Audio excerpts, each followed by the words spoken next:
Opa! Bom dia, boa tarde, boa noite pra você, seja muito bem-vindo. Eu sou o Juan Gandra. Eu sou o Rodrigo. Sou o Albert. Você está na trincheira, então se prepare pra guerra! Pessoal, é com muito prazer, com muita honra aí que eu apresento a vocês o nosso convidado, cara, Júlio. Pra quem não conhece o canal dele lá, a página no Instagram, @pregai. Pô, que honra, cara, que honra poder estar com você aqui no podcast falando sobre aquilo que você sempre fala lá no Instagram, lá, que é pregação, cara. Que honra, seja bem-vindo, cara. Valeu, Juan, obrigado. Saudações aí para todo mundo que está ouvindo, aqui é o Júlio e vai ser um prazer conversar com vocês um pouquinho acerca de teologia, pregação e tudo mais que rolar na conversa. Para mim é um super prazer estar aqui com vocês e eu desejo que o papo seja muito bom e edificante para todo mundo. Vamos lá, vamos embora. Inclusive, para nossos ouvintes aí que não conhecem a página dele, já queremos deixar indicado, né? Vamos lá. Opa. Página do Instagram do Pregai tem um conteúdo fera, teologia e de vez em quando, né, que é o foco dele sobre pregação, né? Sim. É um assunto assim que nós três gostamos, tanto o Juan, a Albert. E lá na nossa igreja mesmo, né, na DEC, a sua página é muito assim comentada. O pessoal comenta, o pessoal gosta das suas postagens. Foi recomendado por uma amiga nossa, né, Rodrigo? Isso. Pô, cara, é uma honra mesmo, cara. A gente vai iniciar aí direto pro tema, né? Vamos falar sobre a pregação em si no decorrer da história. Vamos falar um pouco sobre o chamado da pregação, né? Vamos dar um pouco de dica para quem quer começar no ministério aí. Vamos falar um pouco sobre essa vida de pregador e um pouco das manias aí de pregador. Então fica com a gente aí que eu acho que vai ter coisa boa, cara. Vai ter coisa boa nesse podcast aí. Ô, Júlio, vamos lá, cara. Eu já vi lá no seu canal do YouTube que você de vez em quando posta umas pregações lá também, umas pregações suas, né? Que você prega em outras igrejas. E cara, e a pregação, a gente vê do início até o final da Bíblia, pregações e profetas, apóstolos pregando o tempo todo. E é algo que desde sempre rola, né, cara? Vamos conversar um pouco sobre isso daí, sobre essa questão dessa pregação que começa lá atrás e não morre, e mesmo que tentem calar, né, a pregação não morre. A pregação nunca morre, mesmo diante das maiores perseguições, né, cara? Sim, eu acho interessante o fato de Deus ter escolhido a pregação, até no sentido oral da coisa, como a forma através da qual a palavra dele seria proclamada. Ele poderia ter escolhido apenas o registro em letras, em frases, em papel, em caneta. Ele poderia ter transmitido isso de uma maneira meio que sobrenatural para a mente de cada ser humano, como se fosse uma mensagem, enfim, projetada aí por algumas ondas invisíveis e chegasse ao intelecto de todo mundo. Deus, ele tinha algumas opções, né, cara? Quando ele estabeleceu o projeto de que a palavra, de que a verdade, de que o evangelho dele seria transmitido a todos os homens. E ele escolheu que isso fosse feito de forma oral, através da pregação, através da boca, através da voz, através do som dos seus servos, através da história. Então, a pregação ela não é simplesmente uma palestra, uma coisa fria, um seminário, uma aula. A pregação não é ensino, ainda que toda pregação contenha ensino. Toda pregação contém ensino, mas nem todo ensino é uma pregação. A pregação vai muito além de tudo isso, porque envolve o elemento sobrenatural da interação do Espírito Santo. E é exatamente por isso que, do meu ponto de vista, ela realmente não falha, como você mesmo ressaltou. Ela vem desde lá de baixo. Acho que o primeiro pregador foi o próprio Deus, porque Paulo diz que ele pregou o evangelho para Abraão. Ele vem pregando o evangelho para os seus servos ao longo de toda a história, desde os primeiros homens. Levantou juízes, patriarcas, levantou profetas, levantou discípulos e apóstolos, tem levantado homens e mulheres fiéis a ele ao longo de toda a história. Então, pela interação sobrenatural do Espírito Santo, pelo fogo, digamos assim, né, pelo fervor que envolve a prática da pregação, a gente pode considerar esse como sendo o elemento confere a infalibilidade, vamos colocar assim, né, os propósitos que Deus estabelece quando a palavra dele é pregada e para que a palavra dele seja pregada. Eu vejo por essa ótica. Que é interessante também, né, que a pregação, que, como você acabou de dizer, foi a forma como Deus escolheu transmitir a sua palavra, uma coisa que começou com o próprio Deus e não é uma coisa assim atual, né? a pregação só começou de uns 1000 anos atrás, ou começou depois que foi fundada a igreja. A gente vê no Antigo Testamento que os profetas, eles pregavam. Eles falavam aquilo que Deus revelava a ele. Sim. Depois a gente viu continuado por o ofício da pregação continuado por João Batista. O próprio Jesus pregava também, né? O próprio Sermão do Monte é uma pregação, né? Subia para o monte para poder pregar para as multidões. E também foi o ofício que foi perpetuado pelos apóstolos, né? Pedro, a gente vê a pregação de Pedro em Atos 2. E além de ser, né, a forma como Deus escolheu, eu acho interessante que, tipo, a pregação ela foi como é que eu posso dizer? Foi se aperfeiçoando, né? Não sei se seria errado dizer isso aqui, mas a pregação também virou uma arte, né? O ofício da pregação. Tem um podcast que a gente também gravou com um pastor nosso, que a gente admira bastante, Júlio, que, se eu não me engano, o nome é Como Saber Se Eu Estou Ouvindo uma Boa Pregação. A gente comentou, né, sobre pregações boas, pregações ruins, os cuidados que um pregador tem que ter. Ou seja, pregação é uma habilidade que você vai aperfeiçoando mediante a capacidade, né, que o Espírito Santo dá. Sim, sim. Não é uma coisa assim, crua e seca. Eu não acredito que seja errado falar sobre pregação como uma arte, pelo contrário, acredito que seja algo correto, algo que o pregador em si vai aperfeiçoando, mas sempre deixando claro, né, que a base, o fundamento, a substância da pregação é imutável, porque a pregação se fundamenta na própria palavra de Deus, que é imutável. Uma das coisas que considero também bacana falar desde o início se a gente perguntasse para muitas pessoas hoje, né, como vocês até mencionaram, né, falar sobre pregação, não saber se ouvir uma pregação boa, uma pregação ruim. Algumas pessoas têm dificuldade de definir pregação. Defina para mim o que é pregação. Pregação é um discurso, pregação é um monólogo. O que é pregação? É uma palestra, é uma apresentação. E uma das definições mais básicas e mais claras que a gente tem de pregação é você pensar que pregar consiste em 3 ações sequenciais: ler, explicar e aplicar a palavra. Então, se eu quiser definir pregação em uma frase, eu diria que a pregação é a leitura, explicação e aplicação da palavra de Deus. E isso tem sido feito ao longo dos anos. No tempo dos profetas, como você citou, essa proclamação tinha um certo caráter revelatório, porque tratava-se de uma revelação, algo que ainda não era conhecido, e Deus dava a conhecer aos seus servos, os profetas. Em outros momentos da Bíblia, tem um sentido mais proclamatório, ou seja, você proclamar aquilo que já foi revelado, que é algo que nós fazemos nos dias de hoje. Ninguém aqui vem com uma nova revelação. Se vier, a gente já tem meia dúzia de textos aí preparados na manga para poder soltar e repreender o camarada, mas ninguém vem com uma nova revelação. Todo mundo proclama aquilo que já foi revelado, fechado dentro do cânon. Então, o fundamento é imutável, ainda que pregação seja uma arte, ela pode ser aprimorada, usando o verbo que você mesmo citou, no sentido do mensageiro. A mensagem nunca vai ser aprimorada, porque ela já está finalizada, já é completa, já é perfeita, inerrante, infalível, divinamente inspirada. Então todo aprimoramento, toda melhora, todas as arestas que precisam ser aparadas, todos os vícios que precisam ser removidos, vícios de linguagem que eu digo, tudo aquilo que pode ser melhorado, a gente precisa melhorar em relação ao mensageiro, porque graças a Deus a mensagem já está pronta, linda, perfeita, intocável, imutável. A gente não acrescenta uma vírgula, não remove um tio. O que a gente faz é simplesmente proclamá-la no poder do Espírito. Isso é pregar. Não precisa nem atualizar, não, cara? Não precisa nem atualizar a Bíblia, rapaz, não, a minha é atualizada. O meio da revista é atualizado. Esse dia eu até botei aqui, cara, na Play Store aqui, tava mandando atualizar a Bíblia, eu fiquei com medo, cara. Falei, pô, vou atualizar. Cuidado, mano. Cuidado. Paulo escreveu um negocinho pra essa galera aí.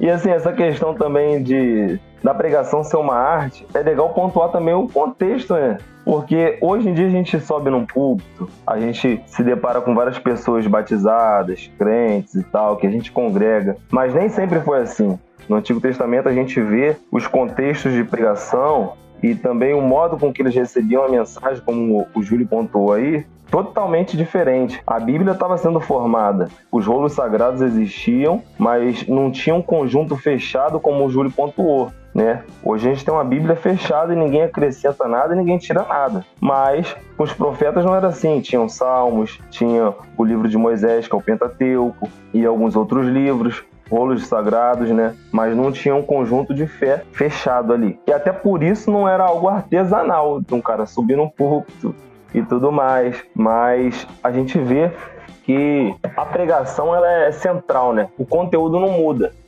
O conteúdo não muda. Sempre foi fundamental para aqueles que servem a Deus e temem a Deus ter um conteúdo a olhar e falar assim, isso aqui foi Deus que falou. Quem está dizendo isso para mim não são homens, é o próprio Deus. Então a gente vê desde de Moisés até João Batista e subsequente Jesus, o mesmo conteúdo, que era uma pregação contra o pecado. A gente sempre vai ver isso. Assim como é distante o Ocidente do Oriente, assim eu separo o pecado de vocês. Então, o tempo todo falando contra o pecado, falando que Deus vai remir o povo dele, que Deus vai reunir o povo dele, e vai tornar um povo só, né? É maneiro de você ver a construção teológica da Bíblia nunca se contradizendo, sempre sendo formada e sendo robustecida pela mesma ideia. Isso que foi citado pelo Albert é bacana porque a Bíblia ela foi escrita em um período de mais ou menos 1.600 anos, diversos autores, diversos contextos, basicamente duas grandes línguas diferentes, né, o hebraico e o grego, algumas partes no dialeto aramaico. Partes da Bíblia foram escritas no alto de um monte, partes da Bíblia foram escritas dentro de um navio, outras dentro de uma prisão, outras no exílio, outras na terra de Israel, outras, sabe, numa ilha em Patmos. E como você conceber que um livro foi escrito durante esse longo período de tempo, por autores diversos, contém estilos literários diversos, línguas variadas, foi escrita para públicos diferentes, foi escrita sob circunstâncias variadas. Como aceitar, como entender e como admitir que ela consegue preservar uma unidade? Eles não se contradizem, eles se complementam.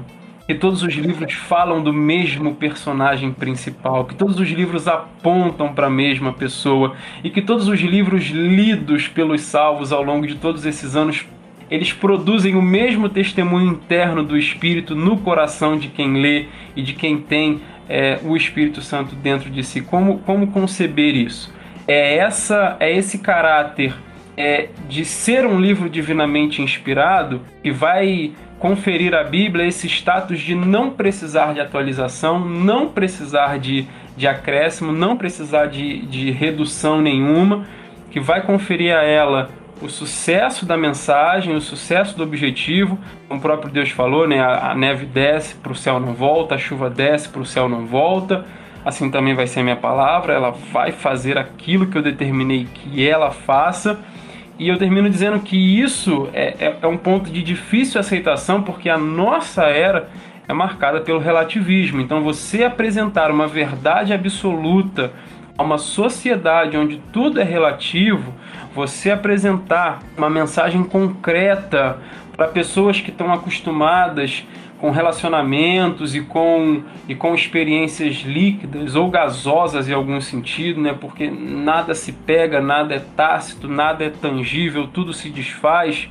É complicado, é difícil, torna o desafio ainda mais arriscado, mas ainda assim a Bíblia continua convertendo pecadores, chamando pecadores ao arrependimento, produzindo a obra de conversão, tirando o coração de pedra, colocando o coração de carne. Aí você pensa, caramba, o contexto é mais complicado, os desafios aumentaram, a resistência agora é maior. Como é que este livro continua prosperando? Como é que a pregação continua dando resultados?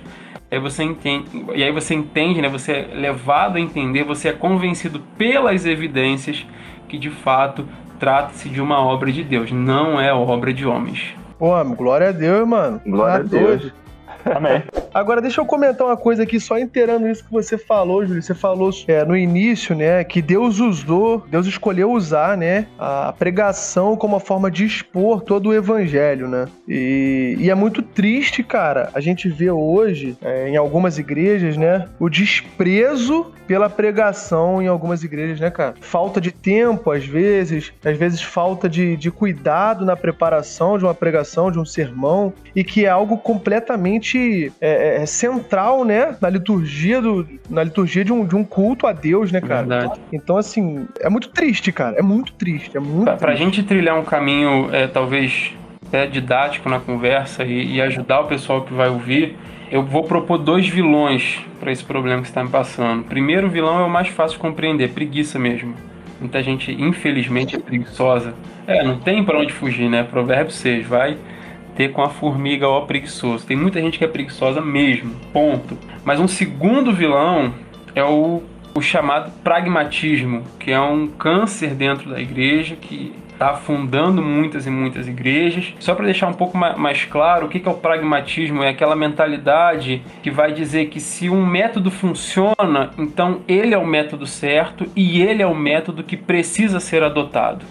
Então, para o pragmatismo, os fins justificam os meios. E muitos pastores, pregadores, professores de escola bíblica dominical têm se tornado pragmáticos e têm sido tomados ou seduzidos pela numerolatria. Idolatram números. Para esses camaradas, o número é o que importa, é o que funciona. É o objetivo final deles. E eles não se preocupam em saber se os métodos que eles estão usando são certos. Então é muito mais seduzente você olhar para psicologia, muito mais seduzente você olhar para técnicas de persuasão, copywriting, é muito mais seduzente você olhar para frases de efeito, para ambientes preparados para tocar no teu sentimentalismo, do que sentar a bunda na cadeira e passar horas estudando a palavra de Deus e gastar dinheiro com livros, com seminários e com tudo aquilo que realmente importa, porque todas essas outras coisas vão te dar um caminho um pouquinho mais fácil para o seu, abre aspas, objetivo, para os resultados que você quer. E infelizmente é isso que tem acontecido nos dias de hoje. O pragmatismo é um problema na nossa igreja. Os fins não justificam os meios. E eu termino dizendo que o pregador, ele não foi chamado para dar resultado. O pregador foi chamado para ser fiel. Os resultados são com Deus. A palavra é clara. Quando Paulo diz um planta, o outro rega, mas quem dá o crescimento é Deus. O importante não são os resultados. O importante é você ser fiel. Até porque, e agora sim eu termino aqui, se você olhar para alguns dos profetas e pegar o resultado que eles geraram, eles seriam considerados um grande fracasso. Quem ouviu a pregação de Jeremias, depois de um certo tempo, quem é que ficou ali com João Batista? Paulo, no final da vida dele, abandonado numa prisão, só com Lucas ao lado dele. Você olha para os resultados de muitos desses servos de Deus, você poderia falar, é um fracassado. Mas a Bíblia fala que eles foram, de fato, servos fiéis e que não foram seduzidos pelas técnicas pragmáticas, e sim seguiram o caminho da fidelidade bíblica e de uma pregação centrada sempre em Cristo e na lei de Deus. Perfeito, perfeito. A igreja de Corinto olhava para Paulo e falava assim, ele nem tem o jeito de pregador, ele não impressionou a gente. E Paulo falou que ia ter um bate-papo frente a frente, cara a cara com esses membros aí, porque olhavam para Paulo e desconsideravam ele. Então, realmente, a mensagem de Paulo, que era o grande segredo do ministério dele, não era o que ele aparentava ser, né? Com toda certeza. Tem um texto de Paulo, não vou me lembrar direito agora, acho que é 2 Coríntios capítulo 4, onde ele fala, importa, acho que não é 2 Coríntios capítulo 4, mas enfim, quem for bom de Bíblia vai saber do texto que eu estou falando. Ele fala, importa que o dispenseiro dos mistérios de Deus seja encontrado o quê? Fiel. Ele não fala sobre números, sobre resultados, ele não fala sobre esse monte de coisa que a gente vê nas igrejas brasileiras hoje, sabe? Eu já tive o desprazer de estar em conferências e palestras e reuniões para falar sobre técnicas de crescimento de igreja, entendeu? Técnicas de persuasão para você ganhar o mundano, né, e convertê-lo, técnicas de não sei o que lá.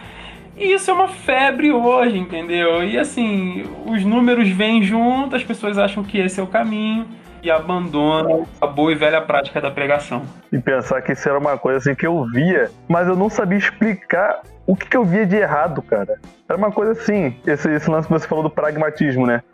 Se tá dando certo, se tá funcionando é porque é correto, então vamos fazer. Cara, uma coisa assim que eu via, mas eu não gostava, eu virava no nariz, mas eu não sabia dizer. E seduz. Por que tava errado, né? Por que esse meu desconforto? É um problema muito grande tratar tudo como um número, né? Porque você substitui, você ignora a pessoalidade, né, cara, do indivíduo em si. É como se você, como posso dizer, ignorasse o fato de Deus. O fato de que a pessoa faz parte do corpo e é membro, né, cara? E essa questão da membresia, do ser órgão desse corpo, e cada pessoa fazer falta, né? Não é simplesmente sair adicionando órgão no corpo, mas cuidar desse órgão, né, cara? Cuidar dos órgãos e do corpo em si, sem olhar para números em si, cara. E isso, rapaz, você falou uma coisa muito, muito certeira, Júlio. Essa questão de se tá funcionando é porque tem Deus, e a gente precisa se policiar, cara, a cada dia, sabia? Eu digo a gente, porque a gente trata com eu, você e os dois, o Albert e o Rodrigo, a gente lida com rede social, né, cara? A gente precisa cuidar para que a gente não pense que porque a nossa rede social tá sendo tá girando, tá enganjando, que a gente tá fazendo do método correto. A gente vê hereges, né, na nossa atualidade, que são enganjados, né, cara? A gente vê pessoas que colocam um evangelho que não é puro, né? Igual você falou, que não é mais o suficiente, o evangelho não é mais suficiente, então ele precisa misturar algo, uma técnica, porque o evangelho ele já não converte mais. Então, é muito complexo isso. A gente precisa realmente voltar a nossa mente para aquela pureza e suficiência da escritura no sentido geral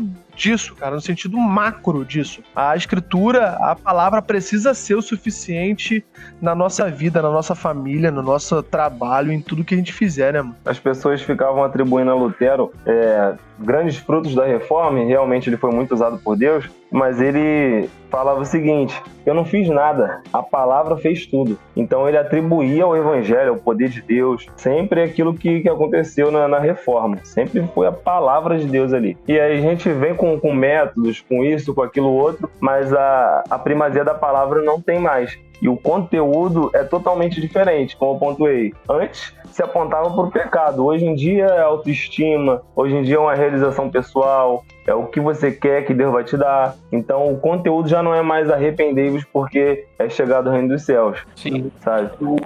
Seja modelado. Em um dos livros do pastor John MacArthur que eu já li, ele chega a dizer que em algumas igrejas da América eles passam pesquisa de opinião para ver o que o povo quer ouvir, né? Assim, qual é o tipo de... tá registrado, tá escrito em livro, né? A igreja passa, né, para os membros dizendo quais são os tópicos que você quer ouvir. E aí depois alguém faz um apanhado, vê quais são os top 5, top 7, sei lá, top 10 tópicos. E isso é passado para os pastores da igreja e aquilo ali vira a pauta das pregações subsequentes. Ou seja, você é pastor de uma igreja, vamos supor, igrejinha da bênção, sei lá. Aí vai passar lá e aí vai ter um dia que o cara vai chegar pra você e vai falar: ô Júlio, você é pastor aqui da igreja, tá aqui o resultado da nossa pesquisa de opinião, é isso que o povo quer ouvir, então você, por favor, trate de se basear nisso aqui quando for fazer os seus próximos sermões. E isso tá acontecendo, e não, sabe, não. Cara de pau, a igreja se tornou uma empresa. Pô, é uma carice de pau isso, cara. Aí o pregador pregar o que foi menos votado, mano. Com a intenção de trazer na pregação o que as pessoas menos querem ouvir. Sim, a gente pode tirar por nós, entendeu? Qual foi a última vez que nós escutamos uma pregação que falasse sobre o adultério? Qual foi a última vez que nós escutamos uma pregação que falasse sobre aborto, sobre homossexualidade, sobre tudo aquilo que a Bíblia aponta claramente dizendo isto é errado, mas a sociedade diz que é errado falar disso, então não fale disso. Isso se infiltra de vez em quando até nos meios mais, digamos assim, que mais preservam a pureza da palavra, a pureza da doutrina, é muito difícil se a gente pensar que, cara, qual foi a última vez que eu vi alguém, sabe, subindo e falando contra um troço desse? Você provavelmente não vai lembrar, ou vai lembrar de uma situação ou outra. Por quê? Porque se tornou politicamente incorreto você tocar em determinados assuntos, ainda que quando você sobe no púlpito, o teu compromisso primário não é com o ouvido que te escuta, mas com a mente que inspirou a palavra que você prega. O teu compromisso primário não é com o púlpito que te ouve, mas com o Deus que te arregimentou para essa obra. E muitos pregadores têm sido movidos a colocar o seu compromisso com o público acima do seu compromisso com Deus. E isso é mais um traço do pragmatismo. Isso foi o que Jesus falou, né? Que o pessoal preferiu mais a glória dos homens do que a glória de Deus. Eu ia puxar uma parada que o Júlio falou lá atrás, cara. Ele resumiu, né? E lógico, isso a gente lendo livros sobre pregação, a gente vê diversos autores falando isso, né? Que a pregação se resume em ler, explicar e aplicar, né? Seria a leitura da Bíblia, lógico, a leitura da palavra. A explicação seria a exegese, né? Você ir lá atrás, buscar e tal. E a aplicação seria a hermenêutica, né? Trazer para os dias de hoje e tal. E a gente vê uma confusão nas pregações, né? A gente está falando aqui mais no conteúdo da preparação da pregação e também da gente, como a gente se comporta como ouvinte da pregação. Então a gente senta numa cadeira para poder ouvir uma pregação e às vezes chega uma pessoa para poder contar um testemunho. E o testemunho vira pregação. Acho que foi você que postou isso, não foi, Júlio? Repita comigo. É isso aí. Repita comigo. Ai. Testemunho não é pregação. Então, assim, testemunho não é pregação. Ministração de louvor não é pregação. Demonstração de dons espirituais não é pregação. E agora, vamos lá. Agora, vamos puxar um pouco agora. A gente tá falando dessa responsabilidade gigantesca que é a pessoa que foi chamado, né, pra poder pregar e tal. E tem muita gente que nem sabe se foi chamado pra isso. Tem gente que acha que foi chamado e não foi. Todo mundo vê que não foi, só ele que não. Todo mundo vê que não foi, mas a pessoa acha, não, eu sou o mestre do Lablácia, mano. Eu sou o mestre do poder aqui. Eu jogo unção nas pessoas como se fosse um Street Fighter, mano. Cara, como é que a pessoa pode saber, assim, na sua opinião? Como a pessoa sabe, cara, eu fui chamado pra pregação? Ou, cara, eu não fui chamado pra isso. É melhor eu ficar aqui fazendo outra coisa. Cara, então, vamos lá. Isso é uma das perguntas que mais aparece lá no Pregai também. Júlio, como saber meu chamado? Como descobrir meu chamado? Júlio, como você descobriu o seu chamado, etc e tal. O que aconteceu comigo foi o seguinte. Eu, aos meus 16 anos de idade, eu comecei a trabalhar num curso de inglês como instrutor de inglês, professor de inglês, né? E trabalhei 11 anos como professor de inglês. E aí, o que acontece? Essa questão de falar em público, essa questão de ser didático, essa questão de ter pessoas te ouvindo, olhando pra você, você ser o centro das atenções, isso pra mim, eu não vou falar que não existiu, mas meio que não existiu, porque isso era o meu trabalho, isso era o que eu fazia, sabe? De segunda a sábado, tipo de 8 da manhã a 9 da noite, entendeu? Era ficar em pé na frente de outras pessoas explicando alguma coisa pra elas. Então, isso foi uma coisa. Em certo ponto da minha vida, eu tive contato com teologia. Até aquele ponto da minha vida, eu lia só a Bíblia e muito mal. Comecei, enfim, a ter contato com teologia, comecei a devorar os livros, comecei a comprar livros, comecei a ler, me interessar. Aquele processo gostoso, bacana, que assim, eu queria que todo mundo passasse por isso, porque é muito bom quando você começa realmente a mergulhar ali dentro da palavra de Deus, das explicações sobre a palavra de Deus e tudo mais. Sempre fui um cara que falei bem, desenrolei bem, articulei bem as minhas ideias. E aí em um certo momento da minha vida, eu me percebi com a faca e com o queijo na mão, entendeu? Para essa questão da pregação e do ensino. E a minha liderança, as pessoas que estavam sobre mim ali me pastoreando, me ensinando, me liderando, me incentivando nesse sentido, apontando para mim nesse sentido. Júlio, começa a se preparar, começa não sei o que, começa não sei o que lá. E foi justamente nessa época que eu comecei a perceber algumas coisas acontecendo, não concordar. Acho que todo mundo também tem que passar por esse momento de começar a questionar aquilo que lhe é apresentado, aquilo que lhe é posto como verdade, como certo, como o modo certo de fazer as coisas. Todo crente devia passar por essa fase de questionamento.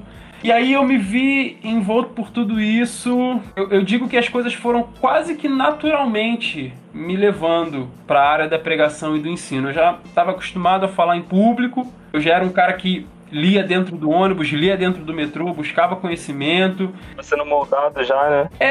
Obviamente, isso não diz respeito aos aspectos morais da minha vida. Moralmente falando, meu amigo, todo mundo tem que travar suas batalhas, independente dos seus talentos, seja para pregação, seja para administração, seja para louvar, o que quer que seja, moralmente falando, é o nosso campo de batalha, do meu ponto de vista, mais complicado, né? Subir, pregar, falar, ensinar, fazer acontecer, perto de você vencer a luta da santidade todos os dias, é muito mais fácil. Mas tudo foi me empurrando para esse sentido. Então, quando as pessoas me perguntam, Júlio, como descobri o meu chamado? Como eu sei meu chamado?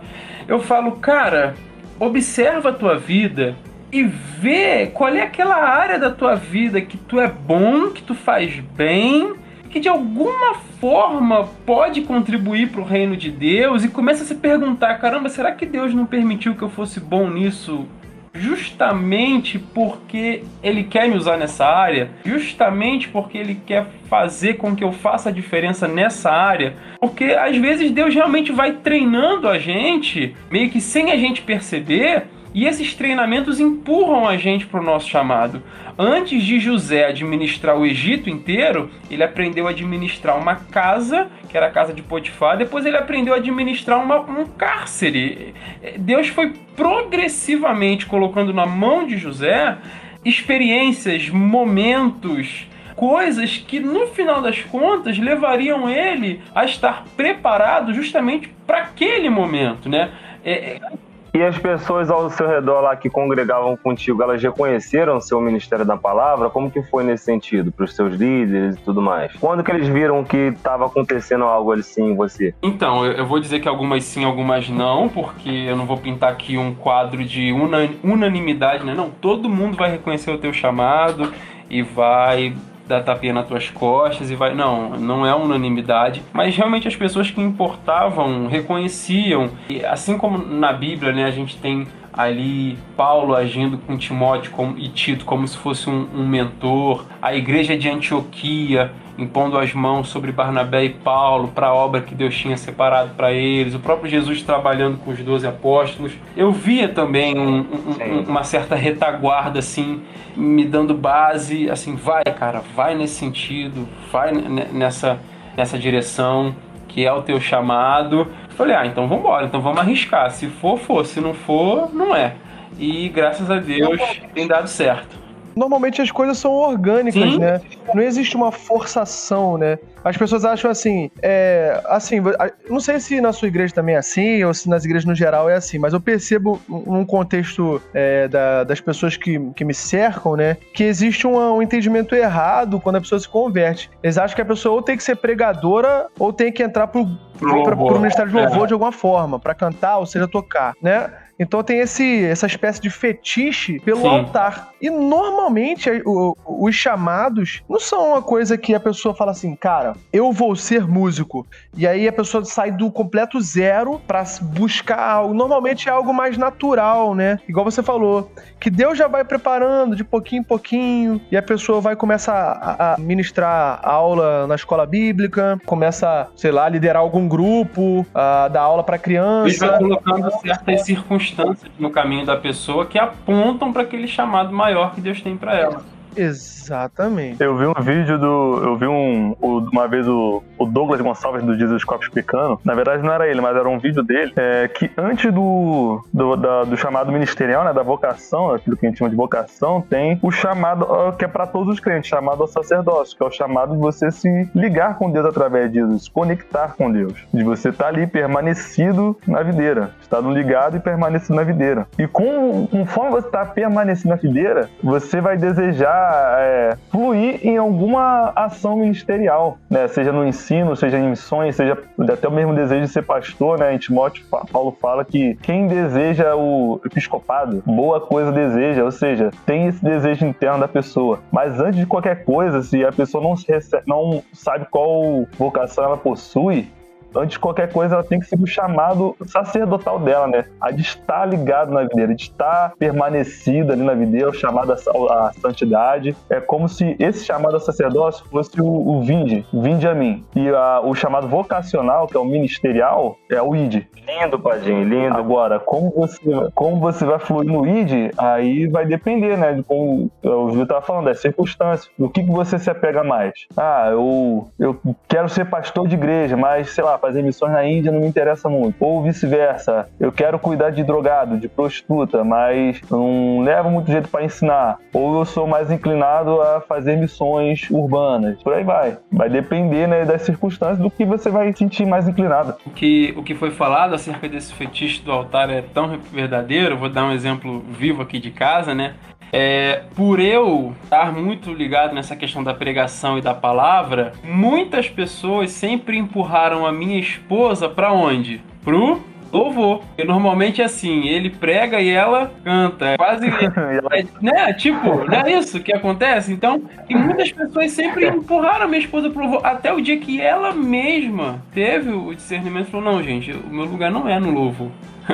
O meu lugar não é cantando, eu não sei cantar, sabe? Não é pra mim. Mas isso quando não é esposa de pastor, né, Júlio? Você é pastor, não, né? Não, sou presbítero. Esposa de pastor tem que ser automaticamente pastora também de tabela. Tem que saber pregar. Sabe que... E aí, tipo assim, ficam nessa forçação de barra, ficam nessa coisa, gerando essas expectativas em cima, muitas das vezes, do casal, sabe? Quando, sabe, nem sempre é assim. Cada um tem o seu chamado de Deus, cada um foi vocacionado por alguma coisa e precisa, de fato, descobrir e ter esse discernimento. Eu acho que até por esse fetiche aí que a gente tá falando, é que geram vários equívocos, né, cara? Da gente ver a pregação coach, da gente ver o cara que só quer pregar prosperidade, é um monte de heresia que a gente vê. A gente não vê uma pessoa, porque quem é vocacionado e sente o chamado do Espírito Santo dentro dele, sabe, o Espírito Santo confirmando o chamado dele, é uma pessoa que tá imersa na palavra, sabe? Ela respira a Bíblia o tempo todo, é igual falava do John Bunyan, né? Botava o punho dele e saía versículo bíblico. E normalmente é uma galera que olha para o altar, mas para se promover, sabe? Não é para preservar e para defender e proclamar a beleza do evangelho. Sim. É tipo uma performance, né? É uma performance, cara. Eu separei aqui Mateus 7,13. É um versículo que a gente não escuta muito, porque, sabe, antigamente, eu não é querendo ser meio reacionário, não. Mas, sinceramente... Porque Mateus 7 é só o não julgueis, cara, por causa disso. Entendeu? Por isso que a gente não escuta o resto, né? Porque só tem não julgueis. Só o não julgueis, né? Só tem um versículo. A Bíblia foi atualizada e ficou só esse versículo. É isso aí. E eu separei o versículo 13 desse capítulo, que era muito comum da gente ouvir nas pregações e eram pregações fervorosas a respeito desse texto, que é: entrem pela porta estreita, porque larga é a porta e espaçoso é o caminho que conduz para a perdição, e são muitos os que entram por ela. Estreita é a porta e apertado é o caminho que conduz para a vida, e são poucos os que entram por ela. Então, assim, eu conversando com o Juan, com o Padim, a gente sempre fala, é difícil ouvir numa pregação as seguintes palavras-chave. Justificação pela fé, salvação pela graça, novo nascimento, regeneração. Inferno, a gente não ouve mais. Tem pregação que o cara prega lá 1h30, a gente não ouve o cara falar do inferno. Foi o que mais Jesus falou, mas parece que se tornou meio antiético falar sobre o inferno. Agora, as palavras que mais são faladas, aí a gente sabe de cor. Propósito, processo, tudo que começa com P. Glória, benção, prosperidade. Irmão, não ignore os processos. Quem ignora o processo não vai receber o propósito. Quem sabe do propósito resiste no processo, um negócio assim. Mano, não sei se isso é uma frase pronta, eu já vi 5 pessoas diferentes falando isso. É a mesma frase, só que... É a mesma frase. Caraca, mano, que bagulho bizarro, que parada bizarra. Um CEO, sei lá, de alguma empresa assim, que tá explicando alguma coisa pros funcionários, sei lá. É um coach. É muito ruim, cara, isso. É muito ruim. Porque normalmente, cara, isso você pode pegar. Isso aí você pode pegar qualquer pregação. Pro cara, quando ele vai falar desse negócio de propósito, processo e esses derivados da letra P aí, normalmente ele pega um versículo que não tem nada a ver com o que ele tá falando, mas ele tem que ler um versículo, pô, afinal de contas é uma pregação, né? Ele tem que ler um versículo, e aí depois ele começa a falar sobre coisas que não tem nada a ver, inclui processo e propósito, e vai forçando a pessoa a engolir aquilo que ele tá falando como se fosse bíblico, cara. Aí você Ou fica, então ele caraca, pode velho. inverter a ordem, ele pode falar esse monte de papagaiada e no final falar assim, mas só pra não ficar nas minhas palavras, eu vou ler aqui, tal, e agradeço a oportunidade. Ai, cara, dá nervoso isso, cara, dá nervoso. A gente tá rindo, mas com a vontade de chorar quando Quem me acontece. fale. Mas vamos lá, vamos voltar aqui pra essa questão do ministério da pregação, cara. E quem quer começar, né? Pessoa assim, não, ô Júlio, Albert, Rodrigo, eu identifiquei, né? Eu identifiquei que eu levo jeito pra poder falar. Eu dou, sei lá, igual o Júlio falou aí. Eu dou aula pra cursos, eu explico pessoas, eu sei que eu levo jeito pra poder explicar as coisas pra pessoa, mas só que, cara, eu não entendo muito bem da Bíblia, mas eu tô sentindo que eu tô sendo direcionado pra essa linha. Que dica vocês dariam aí pra essas pessoas que querem começar? Afinal de contas, a gente já passou por esse... Eu não acredito que a gente chegou já no final desse caminho, mas eu acho que a gente tá na metade, assim, né, do ministério. E dicas, né? Como a gente poderia aconselhar essas pessoas que estão iniciando? Afinal de contas, a gente já passou por isso. Eu já senti esse desejo de ensinar alguém a Bíblia, né, de desejar esse chamado, mas eu nunca tive uma pessoa pra poder me aconselhar, então eu meio que fui batendo cabeça, né? Então para as pessoas que estão ouvindo a gente agora, que sentem esse desejo, que dicas vocês poderiam dar para essas pessoas? Não, eu começo. Primeira dica, pregar e college. Vai lá. Cara, eu falo isso com os meus alunos, eu falo exatamente assim, cara, eu queria que existisse um pregai, ou pelo menos que eu conhecesse um pregai da vida quando eu comecei a pregar. Porque isso que você falou de começar batendo cabeça, eu normalmente uso dar murro em ponta de faca. Eu acho que, sei lá, cara, uma porcentagem muito alta de pessoas aí que começou a pregar com alguém empurrando a pessoa pelas costas e fala assim, não, vai fazendo, e vai errando, e vai batendo cabeça, e vai errando, uma hora você vai acertar e você vai pegar a mão da coisa. Isso é um dos fatores que me deixa até um pouco, como é que eu vou dizer assim... que me faz ter um pouco de compreensão quando eu vejo pessoas cometendo verdadeiros absurdos em cima do púlpito, porque às vezes aquilo ali foi o jeito que a pessoa aprendeu também, ninguém ensinou. O cara ali já é um pastor que tem 50, 60 anos de ministério ali, tudo bem que ele deveria ter buscado conhecimento, isso não exime a responsabilidade dele de ter buscado conhecimento, mas por outro lado também eu entendo que muita gente começou assim, tipo, sem base, sem instrução nenhuma, e isto é o que eu proponho fazer no pregar, né? Pegar a mão e falar assim, é assim que se faz. Beleza, a pessoa já identificou aí todas as evidências que apontam nesse sentido da pregação. Algumas dicas que eu daria, obviamente isso vale para qualquer crente, para qualquer área, sempre ter o cuidado com a vida moral, porque a tua vida moral ou ela vai sublinhar ou ela vai riscar, né, as palavras que você diz, dependendo do modo como você vive. Doutrina e piedade são coisas distintas, mas não são coisas distantes.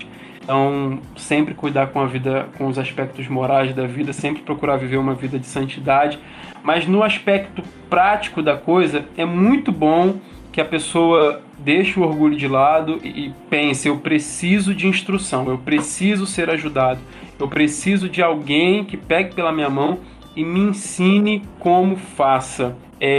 Isso aí já é meio caminho andado. Isso seria apenas um conselho para as pessoas que querem começar da maneira certa, né? Se a gente entrar aqui em, como montar uma pregação, qual o jeito certo de o que você tem que se atentar na hora de pregar, a gente pode, enfim, destrinchar mais esses assuntos aí, mas eu diria que basicamente isso. Deve buscar sempre viver uma vida santa, deixar de lado o orgulho, reconhecer. Você precisa de ajuda e alguém precisa te ensinar a pregar. Pregar não é uma coisa que você aprende por osmose, não. Você precisa de teoria, você precisa de instrução, você precisa de direcionamento também na hora da pregação. Eu diria esses dois conselhos aí.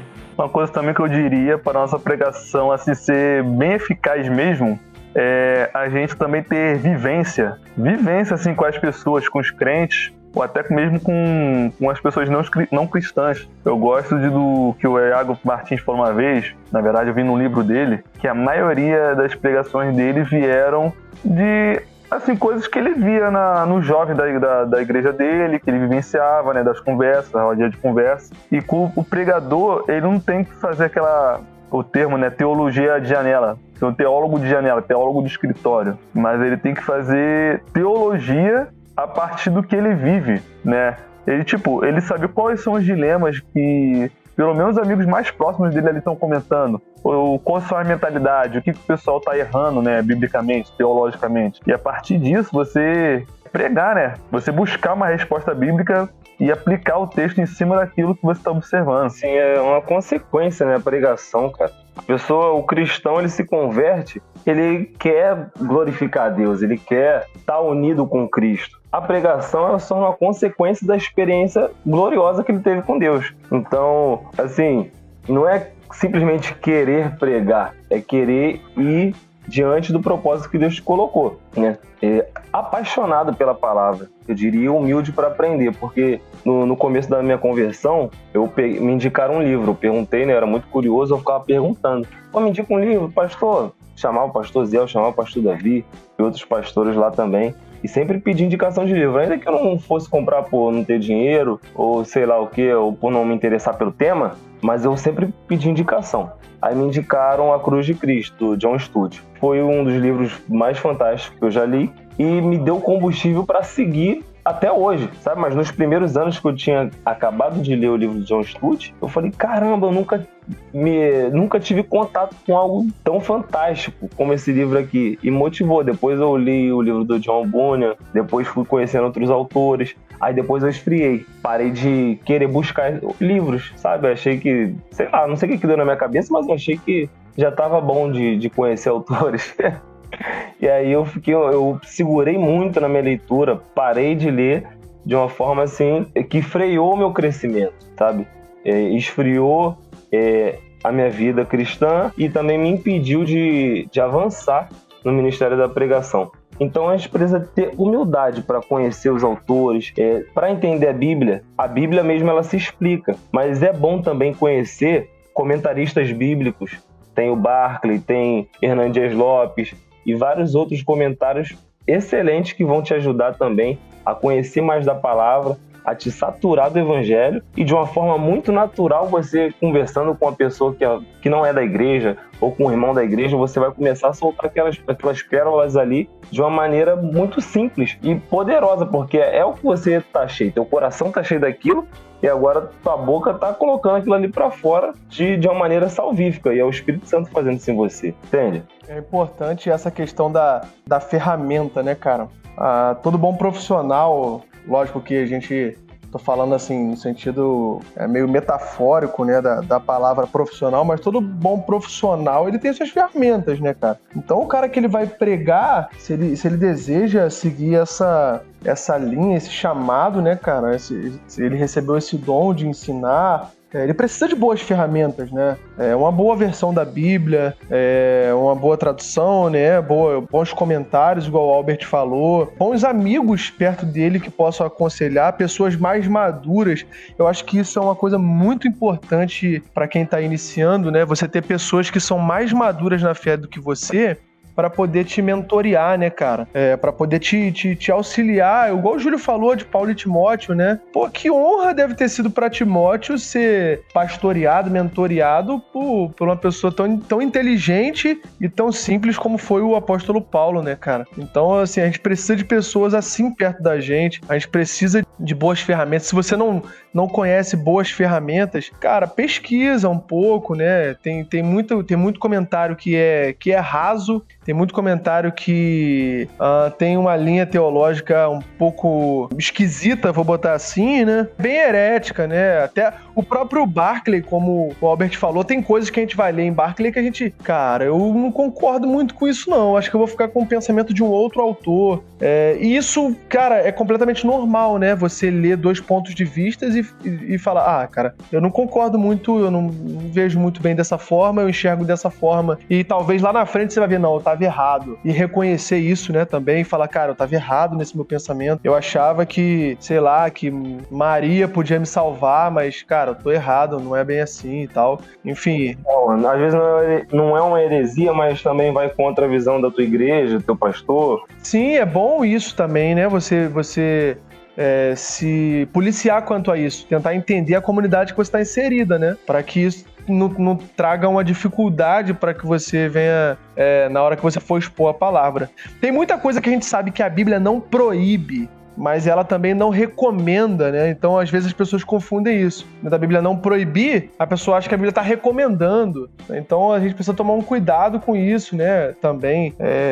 Cuidado para não ir para os extremos, né? Não sei se vocês dariam essa dica também, mas o extremo é sempre perigoso. Tanto o extremo liberal como o extremo conservador, né? Então a gente precisa tomar cuidado com isso, né? Sobre o que você havia falado de ferramentas de estudo, tem um pastor que fala, eu não me lembro exatamente se é o Hernandes ou se é algum outro, mas ele fala que quando vai visitar a casa de alguém, ou quando, enfim, tá na casa de alguém que prega, que ensina, ele sempre procura a biblioteca do camarada. Que todo bom pregador, todo professor, ele tem a sua biblioteca particular. Aí ele fala assim, olha, quando eu não vejo uma biblioteca particular, só tem duas opções. Ou esse cara é um gênio, ou ele é, assim, fantástico a ponto de não precisar de livros para estudar, para poder ser um pregador, para poder ser um professor. Assim, esse cara é um fenômeno, esse cara é fora da curva, ou tem uma coisa de muito errada com esse camarada aí. Ele fala, quando não encontro a biblioteca do cara,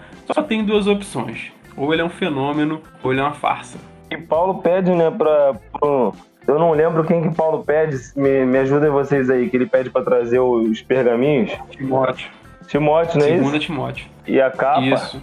Final de sua vida, né? 2 Timóteo 4, últimos textos digamos assim, né, da vida de Paulo que a gente tem o registro ali. Aí eu queria pontuar uma coisa também sobre essa questão da biblioteca. É bom quem tá começando, né, realmente ter uma biblioteca, mas tome cuidado com os seus amigos, cara. Eles às vezes pegam livro seu, cara. Não, Albert? Sempre me acusa, Júlio. Ele sempre me acusa. Quando o livro dele some, ele fala, cadê meu livro? Ele já vem cobrando, nem pergunta se tá comigo, não. Ele fala, cadê meu livro? Mas esse é o 11º mandamento, não emprestarás. Tá lá também, é porque o livro... Pois é, cara, eu peco nesse mandamento aí. É porque Moisés emprestou e o cara não devolveu, aí a gente não tem o registro, entendeu? Mas tinha lá o 11º, não emprestarás. Eu acho que quando eu caio na lei, né, quando fala que se a gente peca em um, peca em tudo, é isso aí, cara. Eu presto o livro pro Albert, cara. É meu pecado, cara. Eu confesso meu pecado aí. Fofoca, Júlio, fofoca. Mas vamos lá, vamos seguindo aí, vamos seguindo. Para as pessoas que já começaram na pregação, estão vivendo de maneira, sei lá, pregando itinerante, né? Pregando itinerante. Existem uns desafios, né? E existe até uma polêmica aí que circunda o meio gospel, né, cara? Se pregador deve receber ou não. O cara deve receber pela pregação, ele é pastor, ele deve ter um salário da igreja. Se tem algum respaldo bíblico, como é que vocês enxergam isso aí?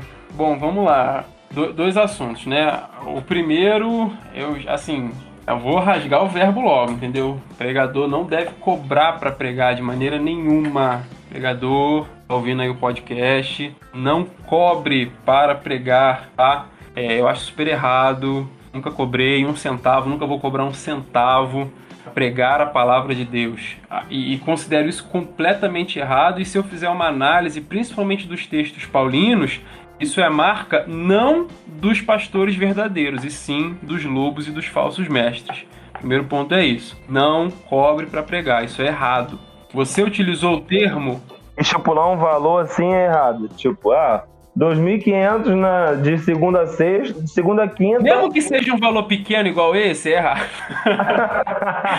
Mesmo que seja uma coisa simbólica. Simbólico, né?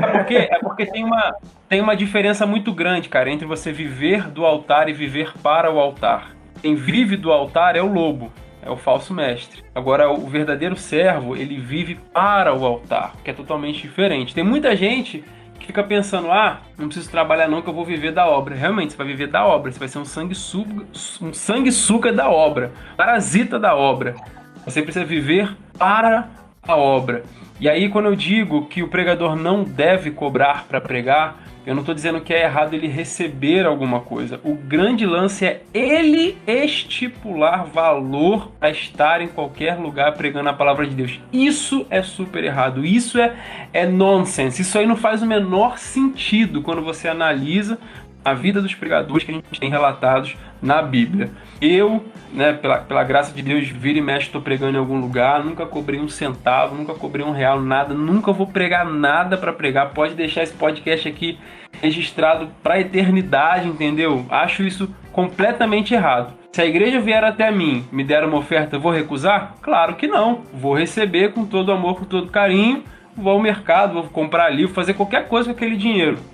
Mas o grande lance é que eu não estipulei aquilo. Aquilo partiu da igreja que me convidou e decidiu me abençoar, e o dinheiro vai ser bem usado, porque como nós bem falamos, pregador precisa de livro, pregador faz curso, pregador estuda, pregador tem família, pregador tem casa, e o dinheiro vai ser bem usado, entendeu? O grande problema, o cerne do problema, é você chegar e cobrar. Certa vez, finalizando aqui, na nossa igreja antiga, lá a gente convidou um camaradinha famosinho aqui do Rio de Janeiro pra estar lá, né?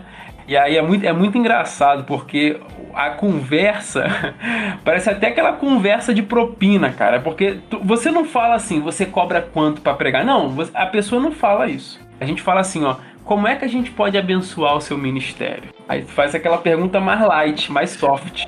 Como é que a gente pode abençoar o teu ministério? O cara lá, ele já entende, eles estão perguntando se eu cobro pra pregar. É tipo policial pedindo propina, né? Ele não pergunta político, né? Negociando o contrato. Parece político assim. Não, e aí? O que você pode fazer por mim? E não sei o quê. Mas esse é o vocabulário que é usado aí, né? Eu acho que isso é um grande perigo, né? Da pregação itinerante. Não de você, assim, pregar em várias igrejas, assim, ao mesmo tempo, mas assim, você viver disso, né? Isso é a sua profissão, porque você acaba se tornando um refém da mensagem que você prega, né? Se você prega uma mensagem que a igreja não gosta, você não é mais chamado, você não tem mais agenda e você não tem mais o seu dinheiro, né? O seu sustento. Essa questão de ser prostituto aí é sinistro, porque traz essa ideia de você precisa dar prazer pra igreja, né? Então, tipo, você não precisa mais trazer essa mensagem cortante, essa mensagem mais que confronta, mas você está preocupado agora em trazer prazer para que as pessoas possam te chamar de novo, para que elas possam ter um novo prazer e tal. E é complexo aí, mano. É complexo isso aí. Juan, isso aí acontece muito, né?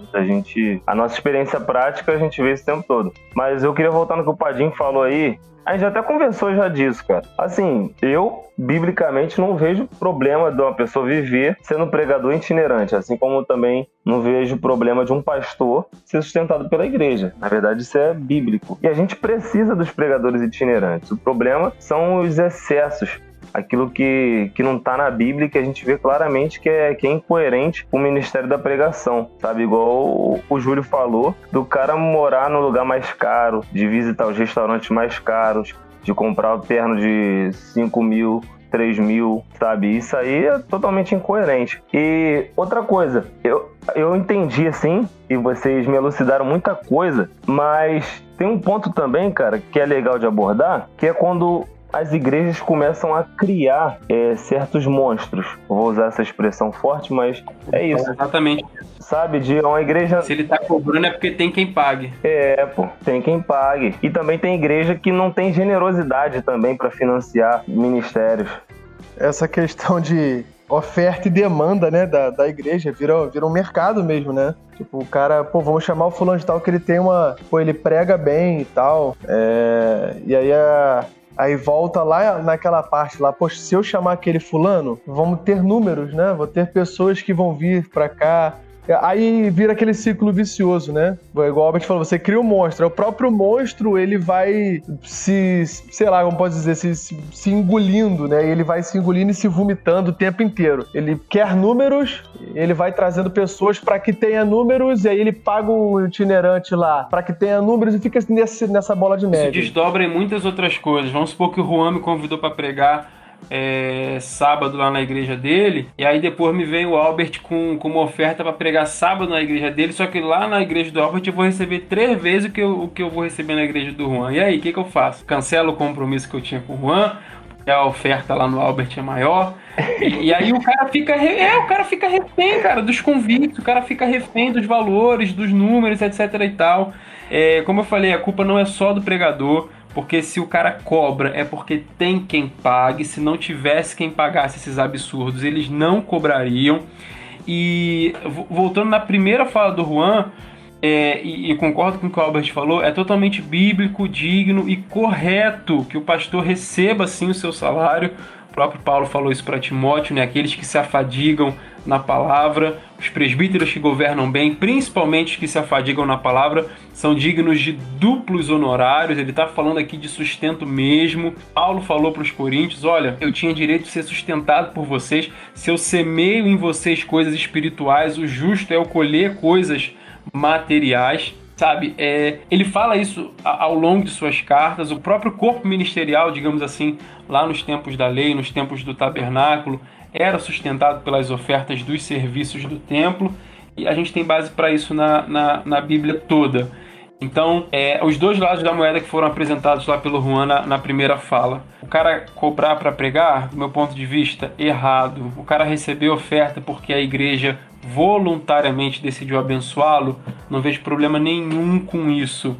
Pastor receber o seu salário, acho justo. Agora, o pastor preguiçoso, que não governa bem, que não cuida das ovelhas, que não estuda a palavra e que não, enfim, não leva a sério o seu ministério, receber salário só porque é pastor, também considero totalmente errado. Cabe que a igreja, como um corpo, como um todo, avalie quem são os pastores que presidem sobre ela e então decida tomar alguma atitude em relação a isso. Cada situação é uma situação. E para finalizar aí, né, a gente já veio citando histórias e coisas esquisitas que a gente vê por aí, mas queria deixar o Júlio aí falar de alguma coisa esquisita aí, de alguma coisa estranha que você já viu aí pelas igrejas, assim, nessa questão de pregação. Não vale mais citar propósito, processo, projeto, essas palavras com P. Deixa eu ver mais o que não. Pregação do P, né? Não vale citar pregação do P. Deixa eu ver, não vale mais citar a preguiça, que também começa com P, que a gente já falou aí. Mas vamos tentar falar de algumas coisas que a gente já viu, assim, de esquisito, que a gente precisa até se policiar para que a gente não receba, né? Eu posso começar com uma, que seria aquela ideia do que o cara já começa a pregação falando que tinha preparado alguma coisa, mas que Deus mudou em cima da hora. Clássico. É o clássico do não estudei, mas não posso falar isso. Não, é o clássico quero sobrenaturalizar a minha pregação. Tipo, qual é a necessidade de falar isso, cara? Nenhuma. Se tu tinha estudado o negócio, Deus mudou na hora, fala que Deus mudou. Você não precisa avisar que Deus mudou, cara. Só fala que ele mudou, então. Tem muita... Vou usar uma palavra com P. Tem muita preguiça pra esse tipo de gente, cara. E essa questão de espiritualizar aí também é boa também, né? Traz autoridade pra pregação, né, cara? Necessidade nenhuma. Deus mandou eu dizer... Aí o cara... É só pra poder demonstrar autoridade espiritual. Às vezes foi até Deus que mandou dizer mesmo. Às vezes o cara tá lá orando e tal. Só que o cara não precisa falar isso. Ele simplesmente diz. Não tem necessidade nenhuma. Sabe uma coisa que eu normalmente faço? Se você... Sei lá, vou dar um exemplo. Se você me chamar hoje pra pregar no domingo, eu te digo qual texto que eu vou pregar. Eu sei qual texto que eu vou pregar.